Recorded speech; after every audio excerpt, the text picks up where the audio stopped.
Bonjour à vous les net investisseurs. Aujourd'hui, dans cette vidéo, nous allons voir ensemble les 5 raisons pour lesquelles nous pensons que les prix de l'immobilier neuf ne devraient pas baisser en 2020 en raison du coronavirus. Vous avez été très nombreux à nous poser la question, à savoir comment l'immobilier allait évoluer, notamment l'immobilier neuf avec cette crise du coronavirus. Et bien, c'est ce qu'on va voir ensemble. En attendant, si ce n'est pas déjà fait, je vous invite à vous abonner. Vous allez voir, il y a plein de vidéos qu'on met en ligne régulièrement sur YouTube pour que vous puissiez en profiter. À tout de suite. Ok, donc je suis sorti un peu là pour prendre l'air. Il fait beau. Il y a un peu de soleil ici à Bordeaux, donc c'est agréable. Je vais faire un petit tour, ça va m'aérer l'esprit. Alors, la première chose que je voudrais aborder, c'est ce qu'on appelle les biais cognitifs. Les biais cognitifs dans l'immobilier, c'est les biais cognitifs qu'on va retrouver par rapport à toutes les réactions nouvelles, inédites, surprenantes auxquelles l'être humain est confronté. Là, cette crise du coronavirus, elle est inédite pour l'immense majorité des gens qui habitent sur cette terre, et elle nous fait avoir des réactions parfois déraisonnées, des réactions disproportionnées. Ça crée forcément beaucoup d'angoisse, beaucoup d'anxiété dans nos esprits. Et donc, on a des réactions un peu folles, farfelues parfois, et irrationnelles. Donc on va essayer un petit peu de rationaliser notre réflexion aujourd'hui, et de se rappeler en fait, juste en 30 secondes, la situation de ce fameux coronavirus. Donc, arrêt très brutal, très rapide, courant du mois de mars, avec le confinement, de toutes les transactions, de toutes les signatures, de toutes les réservations. Les études de notaire ont été fermées. Donc ça a été du jour au lendemain extrêmement compliqué de pouvoir, même si on le souhaitait, poursuivre ces acquisitions et ces investissements immobiliers. Chez Net Investissement, on pense que, selon toute vraisemblance, on a compilé tout un tas d'informations médicales, scientifiques, biologiques, politiques, économiques, etc. et j'en passe. Et vraisemblablement, on devrait logiquement commencer à sortir du confinement progressivement dans le courant du mois de mai. Ça veut dire quoi? Je suis en train de faire cette vidéo, on est tout début avril. Grosso modo, on a encore 3 semaines de confinement et puis on va commencer à sortir. Ça nous aura mis quoi? 2-3 mois maximum de pause. Alors la pause, elle a été très brutale, l'arrêt il a été très brutal, il a été instantané, quasi immédiat, mais finalement cette pause, elle aura été trop courte pour qu'on puisse vraiment avoir un impact sur le marché de l'immobilier. Je vais expliquer pourquoi. La première des choses qu'il faut que vous sachiez quand on fait un investissement immobilier, que ce soit pour acheter sa résidence principale ou pour faire un investissement, c'est que c'est une décision, une réflexion qui s'anticipe. Ça se prend à l'avance, ça s'anticipe. On réfléchit à ça des semaines, des mois, parfois des années en avance. Et effectivement, là, l'arrêt a été rapide en l'espace de 2-3 mois, mais c'est pas pour autant qu'on va remettre en cause notre projet. Bien évidemment, si j'ai subi une perte d'emploi ou si j'ai été au chômage, même partiel, ça peut me refroidir un petit peu pendant quelques temps. Mais généralement, une fois que j'aurai retrouvé une situation, une activité normale, je vais logiquement repartir sur mon projet. Donc n'oublions pas les fondamentaux de l'immobilier, au-delà des polémiques, des angoisses, des inquiétudes auxquelles les êtres humains, on est tous concernés par ça. On a des fondamentaux dans l'immobilier. L'immobilier, ça se prépare, l'immobilier, ça s'anticipe, l'immobilier, ça se réfléchit des semaines, des mois à l'avance. Donc, une fois que ce confinement sera terminé, logiquement, on devrait reprendre notre activité normale. Le deuxième point, qui est beaucoup plus pragmatique, beaucoup plus rationnel encore, c'est la réalité opérationnelle. Je traduis ce que je viens de vous dire. On le sait, il manque entre 500 000 et 800 000 logements en France, et ce chiffre ne cesse d'augmenter. C'est indiscutable. Il manquerait 1 million de logements en France. Ce chiffre a l'avantage d'être rond, magique, facilement mémorisable, donc repris en boucle. Tout comme un autre qui lui est lié, celui des 500 000 logements à faire impérativement sortir de terre chaque année pour répondre à la demande et éponger ce déficit. Mais le constat est là, avec une moyenne de 409 000 mises en chantier, le compte n'y est pas. Et le déficit s'est creusé. C'est d'ailleurs bien pourquoi les prix de l'immobilier sont si élevés en France. Il faut donc construire plus. C'est QFD. Pour des questions démographiques, on a de plus en plus de gens qui naissent, de plus en plus de foyers qui se créent, mais également de plus en plus de foyers qui se disloquent. Il y a de plus en plus de familles monoparentales, il y a de plus en plus de divorces, et donc ça nécessite mécaniquement de plus en plus de logements. Or, on n'arrive pas depuis 20 ans à rattraper notre retard, on n'arrive pas à rattraper ce manque de logement. Et ces 3 mois, 4 mois d'arrêt là qu'on va avoir, ce trimestre, ce quadrimestre qu'on va avoir d'arrêt, va pas nous aider, va pas arranger les choses. On a un arrêt total des mises en chantier à cause des reports des élections municipales qui a fait que les permis de construire n'ont pas été délivrés auprès des promoteurs.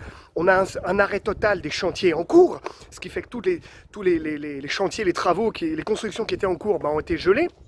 On a l'impossibilité de faire des transactions, ni auprès des études de notaires, ni auprès des agents immobiliers. Alors, petite parenthèse là-dessus, le vendredi 3 avril a été voté en urgence, et c'est très bien, un décret permettant enfin la possibilité de signer électroniquement son acte authentique, et en tout cas ses actes notariés, ce qui n'était jusqu'à présent pas possible parce que les officiers d'État imposaient qu'on se voit physiquement dans l'étude. Maintenant c'est fini, on va pouvoir depuis ce décret signer à distance. C'était déjà le cas pour les promesses ou les sous-seins avec les agents immobiliers, qui pouvaient le faire s'ils étaient équipés d'outils technologiques le permettant, mais pour les notaires, on peut le faire depuis vendredi dernier. Ça, c'est un bon signe. Donc ça, c'est important à retenir. Donc je reviens à ce que je vous disais. Arrêt rapide. Il y a des travaux qui sont faits juste à côté. Alors que je disais qu'il y avait un arrêt de chantier, j'entends une espèce de perceuse là, donc c'est quelqu'un qui doit faire les travaux chez lui. Arrêt de toute l'activité pendant 3-4 mois. Ça veut dire quoi? Ça veut dire qu'on n'a pas le temps, le marché n'a de toute manière pas le temps de se rééquilibrer et de s'adapter. Mais je vais un petit peu plus loin, puisque le sujet de cette vidéo, il touche l'immobilier neuf. Je vous rappelle que lorsque vous investissez dans l'immobilier neuf, vous investissez pour dans 1 an, dans 2 ans, dans 18 mois, le temps de la livraison. Donc vous êtes en train d'acheter aujourd'hui, ou vous avez acheté il y a quelques mois, un produit qui avait une grille de prix fabriquée, conçue, peut-être 6 mois ou 1 an auparavant. Je traduis ce que je suis en train de dire. Vous êtes positionné sur un produit et un bien immobilier dont le prix ne va pas encore connaître d'évolution par rapport aux nouvelles normes qui vont arriver, puisque je vais parler maintenant de la grande nouveauté qui concerne l'immobilier neuf, c'est la RT 2020. Je coupe le son 2 secondes, le temps de passer... Ah bah ça y est, il s'est arrêté. Donc je reprends, je coupe pas le son. Donc le deuxième point important Ah bah je coupe alors. J'en étais donc à vous parler de la RT 2020. Qu'est-ce que c'est que la RT 2020? C'est la nouvelle réglementation thermique qui devait rentrer en vigueur au 1er janvier de cette année 2020 et qui finalement a été reportée pour des raisons qui ne vous échapperont pas en janvier 2021. Qu'est-ce que ça signifie? Ça veut dire que cette nouvelle norme de construction, elle vise ce qu'on appelle la construction positive, de l'énergie positive. Donc c'est-à-dire que les bâtiments, les constructions, les logements neufs seront maintenant positifs en énergie. C'est une véritable révolution dans le bâtiment, puisqu'on avait déjà la RT 2012 qui était la norme de construction pour les logements neufs jusqu'à présent, qui était déjà 4 fois plus favorable que l'immobilier ancien. Je le dis pour mes camarades propriétaires bailleurs d'immobilier ancien, vos investissements sont 4 fois plus consommateurs d'énergie que ça ne l'est dans le neuf. La RT 2020 vient encore davantage bouger les choses, puisque maintenant on va être en énergie positive, des bâtiments à énergie positive. Donc en gros on ne consommera plus d'énergie, on en fabriquera par des biais type photovoltaïque et autres qui permettront d'être hyper économes en énergie. Ce paramètre est important à prendre en considération, parce que ça veut dire que toutes les nouvelles grilles de prix qui sont en train d'être faites en prévision d'une mise en chantier en 2021 vont intégrer les obligations des normes de construction des constructeurs avec cette norme RT 2020 qui là encore va mécaniquement, comme ça avait été le cas il y a 10 ou une dizaine d'années quand la RT 2012 est sortie, ça avait fait monter les prix, gaper les prix de 8 à 10%. Et là on va constater la même chose avec la RT 2020. Donc ça c'était le 3e point, la réglementation thermique qui va avoir un impact sur les prix. Le 4e point que je voudrais aborder avec vous concerne les taux d'intérêt. Ça ne vous a certainement pas échappé, mais il a été annoncé à la fin du mois de mars que les taux de la Banque Centrale Européenne étaient rapportés à 0%. Christine Lagarde a annoncé que les taux directeurs seraient à 0%. Qu'est-ce que ça veut dire? Ça veut dire que depuis quelques jours, quelques semaines, les banques empruntent l'argent à la Banque Centrale et emprunteront demain l'argent à la Banque Centrale à 0%. Donc ça c'est une véritable révolution, parce que ça signifie quoi?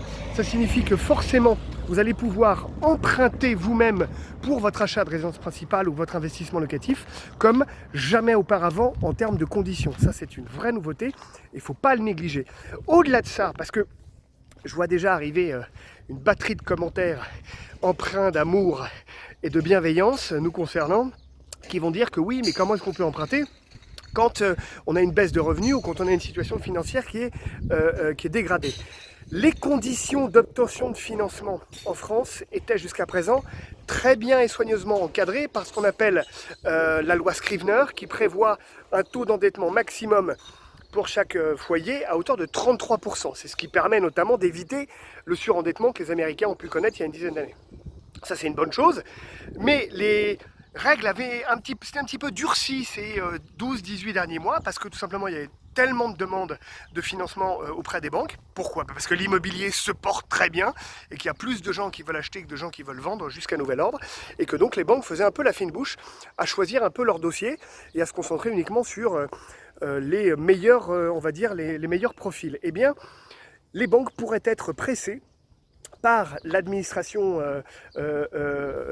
française, par le gouvernement, de faciliter, d'assouplir un petit peu les obtentions de crédit. Donc ça veut dire quoi? Ça veut dire que normalement, dans une logique de relance keynésienne, comme le scénario semble s'indiquer là, parce qu'on va certainement aller vers une relance keynésienne en sortie de crise. Le keynésianisme glorifie la consommation, qui est la source de la demande. Pour Keynes, si la demande est forte, l'offre trouvera toujours du capital pour financer les investissements. Ça veut dire qu'il va y avoir non seulement des taux d'intérêt historiquement bas à emprunter, mais surtout, ça signifie que les règles d'obtention de prêts vont être également assouplies. Donc logiquement, ça devrait également être porteur pour l'immobilier, neuf notamment. Et puis enfin, dernier point, 5e point de cette vidéo que je voulais aborder avec vous, c'est tout simple, c'est la notion de valeur refuge. Bon sang, quoi qu'on se le dise, on a de l'épargne, on a une capacité d'emprunt pour celles et ceux qui en ont. Évidemment, cette vidéo concerne celles et ceux qui souhaitent, ou qui veulent, ou qui peuvent emprunter de l'immobilier. Évidemment, hein, c'est à vous que je m'adresse. L'immobilier est une valeur refuge. Je suis désolé de le rappeler. Les marchés du monde entier ont dévissé de 30 à 40%, parfois plus dans certains cas. L'immobilier, pour l'instant, non. Les SCPI, la pierre-papier, ça résiste très bien.